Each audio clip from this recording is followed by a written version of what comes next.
Olá, sejam todos muito bem-vindos novamente.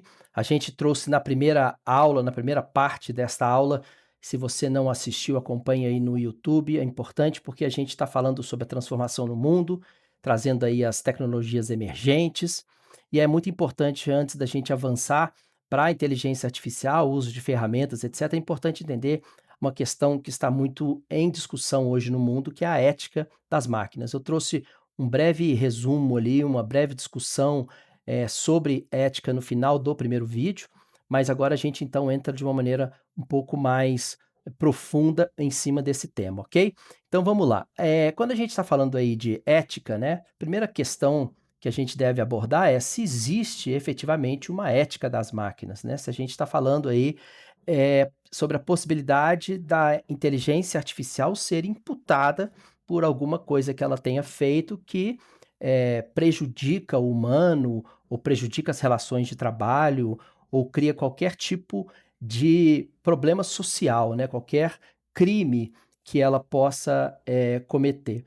Antes de imputar à inteligência artificial algum tipo de crime, a gente precisa definir se ela é um agente ou não. O que que é um agente, né? Se existe esse agenciamento da inteligência artificial como aquele que define, toma decisões e resolve determinadas ações, então a gente deve imputar a ele um caráter de agência, ou seja, o agenciamento da IA.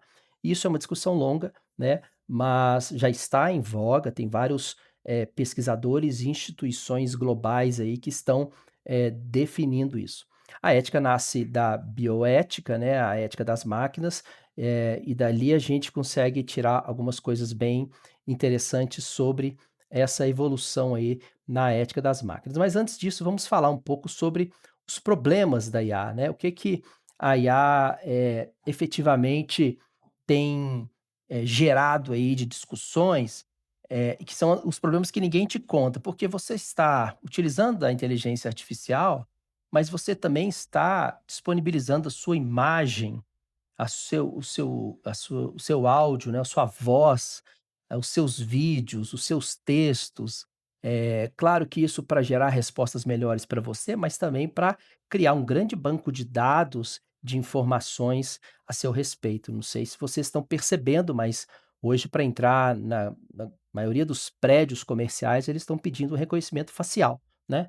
Então, esse reconhecimento facial, ele facilmente pode estar sendo também utilizado por sistemas de segurança em aeroportos, em busca de terroristas e por aí vai. Então, há uma quebra dessa privacidade. Mas antes da gente, tratar dessas questões, alguns pontos aqui importantes, né. São inteligentes e éticas essas máquinas que matam?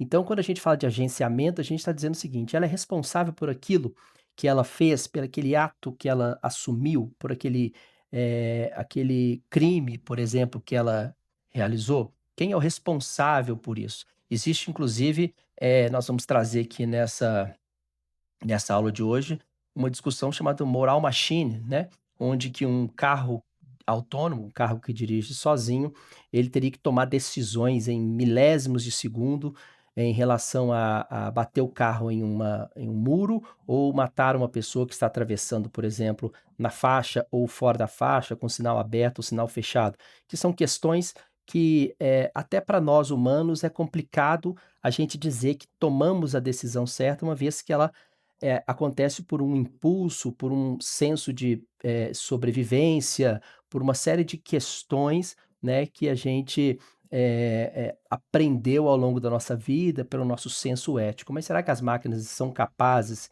de tomar esse tipo de olhar, né? Então, essa questão de permitir que as máquinas inteligentes tomem determinadas ações, requer uma discussão muito grande.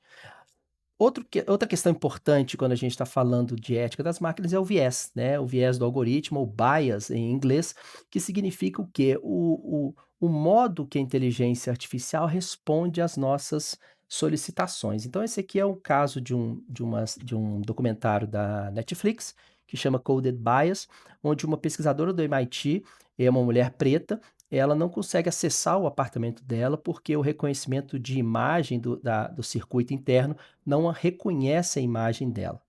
E ela achou estranho, e ela foi então ela para poder acessar o prédio, acessar o apartamento dela, ela, mostrava uma máscara branca e essa máscara branca então abria a porta, né. E ela foi atrás dessa dessa questão, ela buscou respostas e trouxe nesse documentário respostas muito interessantes. Eu não vou dar spoiler aqui, indico que você assista a esse documentário, Coded Bias, que é bem interessante por essa discussão de o quanto as máquinas, o quanto os algoritmos são aí racista, misóginos e geram cada vez mais materiais aí que, nos coloca numa mesma situação que a sociedade já nos coloca, né.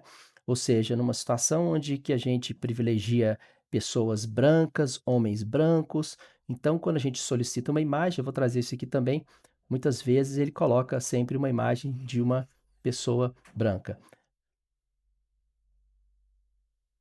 Fiz um teste também utilizando aí as principais ferramentas de desenvolvimento de imagens, né, esse teste eu fiz para a gente observar o viés do algoritmo, esse experimento então, eu fiz a seguinte pergunta: "Preciso que você crie uma imagem de uma mulher feliz comemorando a entrada na faculdade".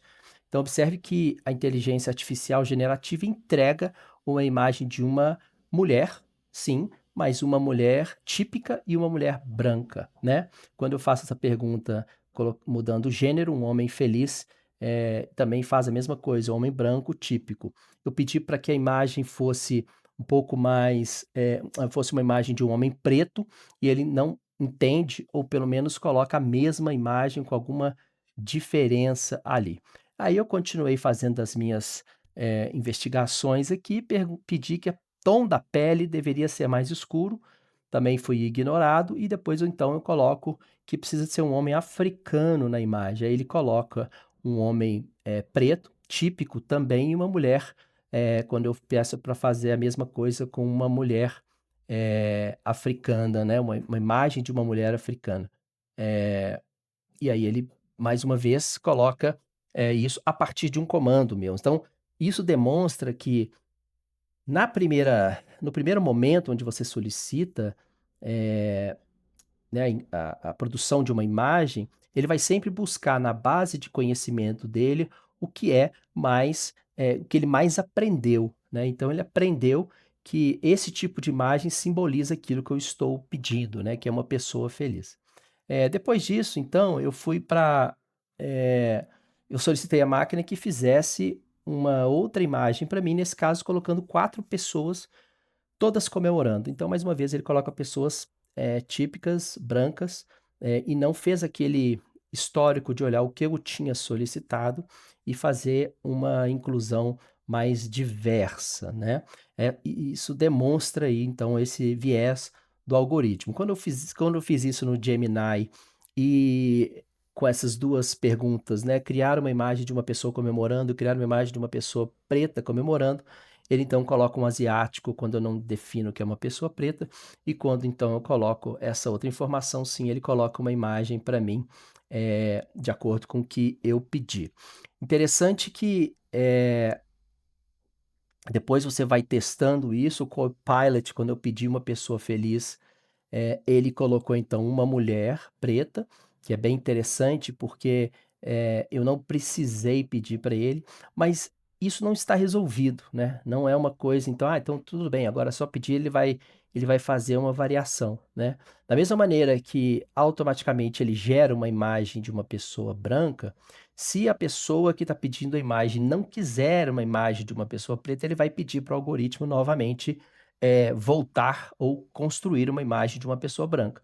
Então vem aí a predominância do aprendizado. Quem mais ensinar a IA de que pessoa feliz ou pessoa realizada é uma pessoa branca, mais o algoritmo vai, entender isso como a melhor resposta que ele pode dar. O livro do Eitan Molik, que chama Cointeligência, tem tradução no Brasil agora, um livro muito importante também nessa área, ele traz uma discussão que mostra, eh, sobre esse viés, uma coisa muito interessante. O lawyer, em inglês, não tem gênero, né? Você pode se referir tanto a um advogado quanto uma advogada. E aí, quando você pede para criar uma imagem de um advogado ou advogada, né, usando aí o termo em inglês, ele então faz aí a inclusão de imagens de homens, né? Homens brancos, mais uma vez. Então observe que há sempre essa vigília que precisa ser feita, para trabalhar essa questão do viés. Agora a gente vai tratar no nosso próximo vídeo, como é que a gente então consegue quebrar essa rotina da inteligência artificial generativa, que eu estou chamando aqui de contra o viés, o que que a gente pode fazer, quais são as possibilidades que existem para que a gente não, fique tão vulnerável aí ao que a IA está respondendo. Vou trazer aqui alguns exemplos, encontro você no próximo vídeo. Então, um grande abraço e até lá.